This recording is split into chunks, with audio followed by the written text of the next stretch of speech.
நேற்று தலைநகர் கோலாலம்பூரில் கடுமையான மழை புயல் காரணமாக நகரின் பல பகுதிகளில் பெரும் சேதங்களும் சேவை நிறுத்தங்களும் ஏற்பட்டது.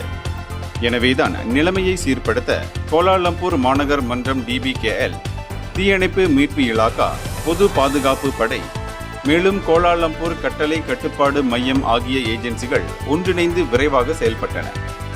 இந்த ஏஜென்சிகள் குழுக்களாக ஒன்றிணைந்து பல பகுதிகளில், குறிப்பாக Jalan Pantai Murni 7, Jalan Bangsar, Tunku Jaafar சாலை சந்திப்பு, ஜாலான் சென்றாசாரி ஆகிய இடங்களில் புயலினால் சரிந்து விழுந்த மரங்களையும் குப்பைகளையும் அகற்றி பாதிக்கப்பட்ட சாலைகளின் போக்குவரத்தை உடனடியாக சீர்படுத்தினர். அது மட்டுமின்றி பந்தாய் டாலாமில் பலத்த காற்று வீசியதில் ஸ்ரீ சம்பாக்கா வீடமைப்பு திட்டத்தில் அமைந்துள்ள வீடுகளின் கூரைகள் தகர்த்து எறியப்பட்டது. சொத்துகளும் வாகனங்களும் சேதமடைந்தன. இருப்பினும் இச்சம்பவத்தில் உயிருடற் சேதங்கள் எதுவும் ஏற்படவில்லை. இதற்கிடையில் மீட்பு துப்புரவு பணிகளில் விரைவாக ஈடுபட்டு பணி செய்த அனைத்து ஏஜென்சிகளுக்கும் கோலாலம்பூர் மாநகர் மன்றம் நன்றி தெரிவித்துக் கொண்டது.